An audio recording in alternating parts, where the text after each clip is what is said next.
Hi, it's Jason. Welcome back to Hardy Brothers Outdoor in the John Deere Compact Tractor Buyer's Guide.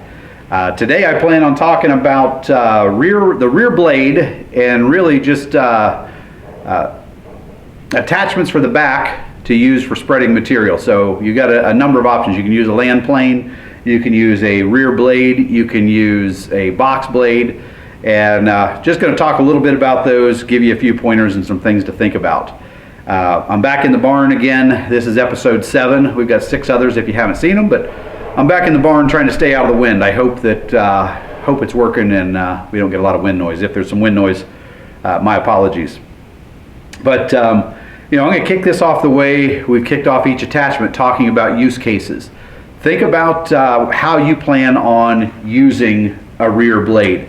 I bought this, and honestly, I didn't even think about use case. I thought I might use it to spread a little bit of gravel on the driveway, but I really didn't think it through. It was a fairly inexpensive attachment, and as I was buying my overall tractor package, I just asked for it and had it added in. So I didn't really think it through. I probably could have saved myself some money, because the reality is I bought this in 2016. 2021 was the first time that I used it. So it sat in the barn for almost 5 years. So think about your use case. Do I really need this? How will I use it? If you've got a gravel driveway, you may find that you're going to be using it to clear snow. I shouldn't even say gravel driveway. If you've got a long driveway and you're in an area with snow, you may use it to clear snow. You may use a box blade. If you've got a gravel driveway, you may be looking at doing maintenance on that driveway. Maybe you've got trails on your property that you want to maintain. So think about it, and make sure you know, how much am I going to use this thing? What are my use cases? And just really think it through. Next up, I'm going to talk about the price and what you should expect to pay for this, and how that compares with some of the other options that are available to you.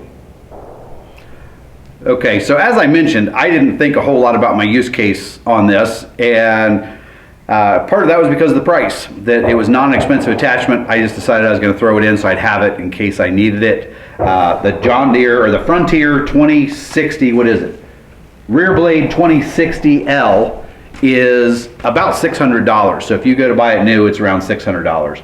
A pretty easy add-on. If you start looking at at 60 months, no interest, you're only adding about, what is that, $10 a month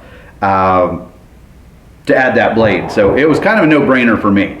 As you go up, you're going to spend a little bit more money. I know that Josh has a County Line box blade. I want to say it was $800 or $900. I'll find out for sure, and I'll add it to the comments so that you can see it.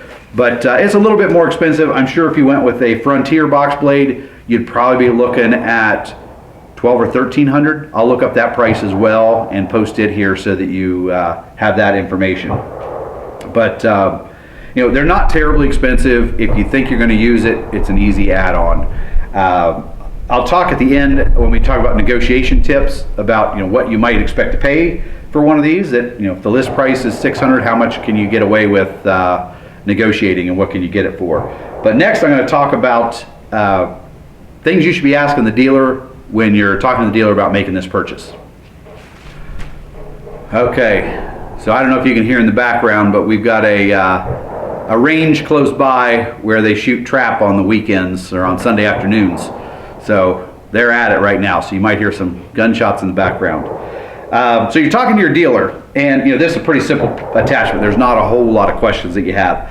I would say the biggest thing to talk to them about is understanding your use case and what the right piece of equipment is. So is this the best piece of equipment for moving snow? Is it the best for moving gravel? Is it the best for evening out your driveway? Or should you be looking at a box blade? Or should you be looking at a land plane? Or potentially you don't get any of those and you look at a snowblower for the front end. So talk to them about what the use case is, your use case, and what the right piece of equipment is. You might also want to talk to them about how big of a blade do I need? Some of the bigger pieces of equipment, when you're looking at PTO driven, you've got restrictions on what the PTO can do. The big issue you've got with this is really the weight and the width of it. So you're going to want to think through, how wide is it? Is it going to fit down my trails, the places that I'm going to put it? Does it fit? I bought one, a 60-inch. It's a little bit wider than the tires. I wanted something that was outside the footprint of the tire. So if I was clearing snow, it would cover the tires. And again, I didn't think through my use case. The dealer recommended the 60 inches, so I had a wider base than the tires. But you can also talk to them. This blade is designed so that it actually flips. Let me see if pull the pin out of it. You can change the angle on this. Not much to that. I'm not sure that you need a demonstration on how to do that from the dealer. It will spin a full 180, so you can turn this blade around. But if that's important to you, talk to them, make sure that you don't get a blade that's a fixed blade that isn't going to move for you. Talk to them about the material or the surface that you plan on using it on. This has a metal blade to it. Is it okay to use it on your blacktop or concrete driveway? Get a good understanding of what the right application for this is. In all honesty, it's a fairly simple, no-brainer piece of equipment, but we're going to talk for just a minute about safety, because anytime you're operating a tractor and a piece of an implement, you want to make sure you understand the safety guidelines that go with it. Okay, so safety, first thing, and again, fairly simple piece of equipment. It doesn't really have moving parts, so you don't have the PTO at play here. It's got a couple stickers on it. The stickers they really talk about, and the things they talk about, falling off and getting run over by it, so obviously that's a seatbelt issue.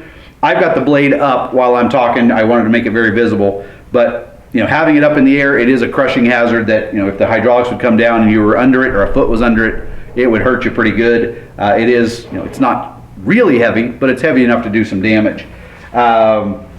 Those are the big warnings they had. One that we came up with that we thought about was, because the blade is wider than the footprint of the tractor, if you're using it on trails or narrow spaces, be conscious of where that blade is relative to the tractor. If the tractor is 50 inches wide and the blade is 60, you've got 5 inches sticking out each side. That's just an opportunity to catch it on a gate, on a tree, something along one of your trails, the edge of the garage door.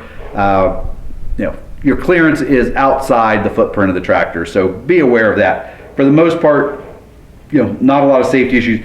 The back blade does spin. That does create, a pinch hazard, so you want to make sure, keep hands and fingers clear when you're turning that thing. But other than that, this is a pretty straightforward, pretty easy piece of equipment to handle, and probably not as dangerous as some of the other things that you'll have on the tractor. So with that, let's go on to talking about negotiation tips and how you can save a little money when you buy this. So I started off saying this is a pretty inexpensive item, so you're not going to save big bucks on it, but anything you can save is good. So my recommendations: bundle it in with the overall purchase of the tractor. That's where you get your biggest discounts. You've heard me say 19%. So on $600, that's about 20% off. What is that? $75, 80 bucks, $125. So right around $125. That'd be 25% off. So you're not going to save a ton of money. But ask for something off. If you don't buy a Frontier, you can pick these up at Tractor Supply. I haven't looked at the price of Tractor Supply, but they've got their 10% off coupon. So for those that aren't comfortable negotiating, you can walk in, you can get your 10% off. Look around for a used one. I actually had this for sale for a while because I hadn't used it for so long. I'd paid $600 for it new. I was asking $450 for it used because it had never been out. It literally never been out of the barn. I've since used it this year for clearing snow at my house, and I used it for clearing some ice here at the cabin off of Josh's driveway, or his parking pad. So I've decided, as cheap as it is and for no more money than I'd get out of it, I'm gonna hang on to it for clearing my driveway. It does make, beats the heck out of shoveling snow.